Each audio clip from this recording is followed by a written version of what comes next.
So I poured myself a coffee and I wrote down a list. It includes the 3 resolutions I made and things that just happened throughout the year that I thought I'd talk about.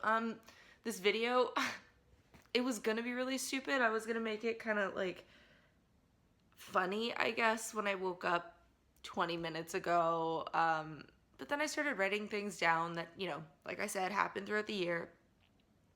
And I really did want to talk about them because a lot of growth happened. Everybody says this. Everybody's like, 2018 was my year of growth, and they like talk about it, and that's great. But like, truly, like it was a year of growth. At the beginning of the year, last year, I was really miserable at my job. So like at the end of 2016, beginning of 2017, I was really miserable at my job. I Earlier in 2016, I quit my other job because I was miserable at it, and I decided to take a 6-month break. That was the best 6 months of my life. And then I decided, it was time to get a job because I needed money and I needed, stability. I needed the schedule back in my life. So I got a job, and it just wasn't what I thought it was going to be. It was in the same industry. It was in the visual effects industry, but it just wasn't the same. I wasn't really connecting with people there, and so I don't know, I didn't know what to do. This is when the opportunity to work for a YouTube channel arose, and I decided to take it. So for 2017 and until April of 2018, the end of April of 2018, I was working at this YouTube channel, and it was a lot of fun. I learned a lot, but I wasn't happy. A lot of people have been asking me why I left this YouTube channel, and truly, like, as much as I loved working there, I wasn't passionate about it. Like, not the filming aspect, like I really do like shooting stuff, but with tech specifically, I guess, like I thought that I could get into it, and it's really not fair to my boss for somebody like me who's not passionate about tech like everybody there is, to be working for such an intense channel. Like, going into this job, I didn't know like any of the components of a computer. I did not know the difference between SSD and RAM. I didn't know the difference between a CPU and RAM. And like, I kind of know the difference now, but in that almost year and a half of me working there, I couldn't get excited like they were, and that wasn't fair to me, that wasn't fair to them. So I got to a point where I just really wasn't enjoying my job, and I decided to leave. With that being said, it was probably the best decision of my life because I decided to open my own business. So I'm not sure if anybody knows or cares, but I own my own photography business. So basically what happened was I gave a month's notice at my old job, and in that month I decided to buy a brand new camera body. I decided to get the Canon 6D Mark II, and that's when I bought my 50mm Sigma art lens that I use for most of my photos, if not all, that you see on my Instagram. So that was a little bit of money, and I know this sounds silly, but I pay my car insurance off yearly, and so that was a few $1,000s. And then I decided to travel to Europe for an extended period of time. Now, everybody thinks that I left so I could move to Europe and visit my boyfriend, but he actually does live here with me in Vancouver, and we were just visiting his family for almost a month. So we were there for about a month, and then we came home, and as soon as we came home, we moved out to the apartment that I've been doing all of my videos in. So this year was a really expensive year for me. So one of the other things that happened is that I burned through most of my savings. I'd say about 80 or 90% of my savings this year, which is terrifying because I am basically fucked for next year. If anything does happen, like if something on my car breaks, or, you know, I need a new phone because I'm using an iPhone 6S that I got on November of 2015. I basically just have nothing in there for me to save me, I guess. So definitely 2019 is gonna be a year that I need to save money. So that was a really long story that was supposed to just be a bullet point, but I guess here we are. Another notable thing I wanted to mention, which probably doesn't sound like a big deal to anybody else but me, but I dyed my hair blonde. Anybody that's known me in the past 5 years, I've had blue hair or blue and purple hair. And I decided, I guess, August of this year, that it was time for me to go blonde. Okay, so as I mentioned before, I moved out with my boyfriend. I've been living in this house since I was 2 weeks old, maybe 3. Either way, I've been living there exactly my entire life. It is the coolest home and only home I've ever lived in. And earlier this year, I've been with my boyfriend for about 3.5 years, and it was time. Not only have we been together for forever, but I'm also 26 years old, and I should be moving out of my parents' house. So my brother, thankfully, owns an apartment. He moved in with his wife. That's another really exciting thing that happened. My brother got engaged and married this year, which is fucking crazy. So his apartment was empty, and he graciously gave it to us to rent for money. And we've been living here since April. Shit. We moved in here before I quit my job. So I moved in here beginning of April, and I think I also quit beginning of April.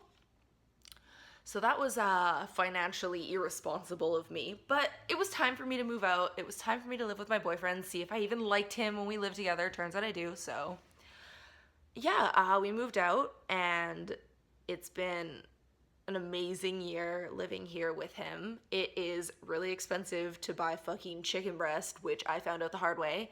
But other than that, it's really sweet. I mean, I'm sitting here, it's 8:29 now. I'm not wearing pants, and I'm sitting in my living room making a stupid YouTube video off of my iPhone, and nobody's here to judge me, so it's great. Okay, this one's really serious. I left a toxic relationship. Not a romantic relationship, but a platonic relationship. This was huge for me. This is something that took over my whole life, and people around me, my family and friends, even my acquaintances, kind of know that I'm a really dramatic person. I was in this toxic relationship for quite a long time, but it didn't really get toxic until we got closer last year. Things would start happening. Okay, so I just rewatched everything I said about this toxic relationship. I don't think I'm quite ready to talk about that yet.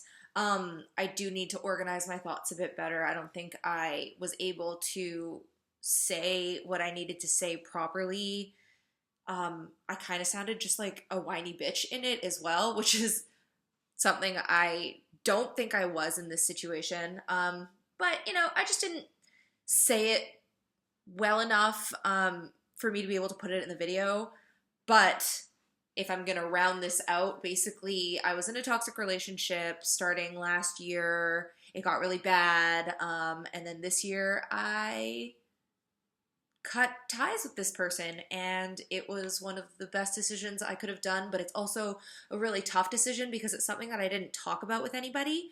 So a lot of people were left in the dark. A lot of people were wondering what the hell happened. I'm sure this person that I cut ties with has told their side of the story to the people that we're friends with mutually, and that sucks for me because I don't think that this person is obviously going to explain the part where they made me feel anxious and uncomfortable all the time. But this is the best I can do right now. It's been 9 months since it happened, and I'm still not able to fully talk about how I feel in my experience. But maybe one day I can talk about this, because I do, like I'm going to be mentioning later in this video, I really care about mental health. It was a huge year for me in terms of mental health, and I think that it is important to talk about. Maybe not on the internet. Maybe I shouldn't be sharing this with like a bunch of strangers, but at the same time, if I can help just one person by sharing my story, I know this sounds so cliche, then I mean, I'm here. And that would be kind of cool. But yeah, just to wrap this up, didn't quite like what I said about my story, and yeah, on to the rest of the video. I don't know. It was really fucked up. 2018, in terms of mental health, was a huge one for me. I know a lot of people are really open about talking about their mental health, and like this is like a great conversation to have. But, and I don't want to sound like I'm beating a dead horse, because, oh, I guess that's not the right term for it, because you should take your mental health seriously. But like I like I just mentioned, it was a huge year of growth for me in terms of mental health, because of that friendship, because of working. No offense to any of my past employers, but I do think I'm meant to run my own business. So being able to do that this year full time was great for me, because I was able to make my own schedule and I was able to kind of make my own rules. And yeah, it's been a learning curve owning your own business, because things like shitty clients are constantly a thing, especially as a new business. People aren't taking me seriously as a photographer yet. People like my old high school friends, stuff like that, like they think that they can just, they, I guess they're not seeing my worth. Like I quote them and they're like, well, you can do it for $50 cheaper, which is 25% of my cost for my hourly rate, which is kind of not really encouraging, because I think my price is fair for what I'm doing in my experience, but people don't take it seriously, and they're like, well, I don't know. So, of course there's going to be ups and downs to having a business, running a business, but it's been mostly ups. So that's really cool. Yeah, that was a really long one. Another really shitty thing that happened was I lost my grandfather. My grandma died last year in May, and I don't know, my grandparents, they lived in kind of a different generation where the woman would really take care of the man, and he didn't really know how to cook for himself or take care of himself. And I guess, it didn't really take that long for him to kind of, I don't know, he really missed my grandma, but that was a really tough one for me, because I don't know, like I could tell that he was really going through it, and it happened really fast. And there's just been so much going on in my life that it was really difficult for me to process it. And I guess I haven't. It happened earlier this year, and I still get really sad talking about it. I don't really talk about it, but this is turning into the most typical vlog. Talking about like all the shitty things that happened to me, my mental health, my grandfather dying, crying, of course. But yeah, it was a really weird one for me. Both of them kind of went really fast, and yeah, that really sucked. But one of the things that happened because of that was I got really close to my grandma, my bachan, my Japanese grandma. I post her all the time. Like, she's my favorite model. She's so funny. Also, like, super sarcastic. She is getting closer to her. I realize she's like, her and I are really similar in ways that like I never really noticed when I was growing up. When I was younger, she raised me. She did live with me in the house that I've been living in my whole life, but she She's been there since day one. And, you know, like, when you're a kid, you don't realize that you can have actual friendships. Well, I mean, I didn't realize that I could have actual friendships with, you know, my parents, my grandparents. My parents and I are really, really close. My family is just really close in general. But with my bachan, like, her and I have always been good, close friends. But this year, I think, was kind of like a pivotal year for us in terms of, like, getting to know each other on, like a molecular level, I guess. Um, she's she's the kind of friend that'll text me if I haven't seen her in a couple of days, being like, "I forgot what you look like. What's going on?" And yeah, that's just the kind of person she is. Um, I don't want to end this video. I've been recording for almost a half an hour. You guys are gonna hate me. This is gonna be a really weird video. I don't know how to end this video. I want to end it on a positive note. I don't know. Maybe I should talk about what I want to do for 2019.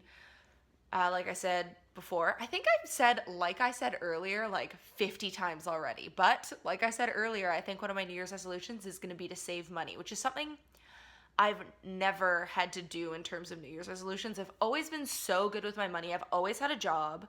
I've always had savings. And this year is the first year I don't think I've put anything in my savings. I've burned through so much money. So I think this for next year I'm going to save money to okay. I want to cook a new dish once a month. So basically, okay, so I want to go to a restaurant and I want to be like, this is fucking delicious. And then I want to be able to recreate that like properly in my own kitchen. I think that'll be cool. Only because I know how to cook chicken, broccoli, and rice. That's what I eat most of the time. Just like put the chicken in the oven, put the rice in the rice cooker, and then steam the broccoli, and that's it. So I want to be a little more creative with my meals. I think the first meal I want to do is laksa noodle soup because it's fucking delicious. And I can go to a place down the street and it's like $12 for a bowl.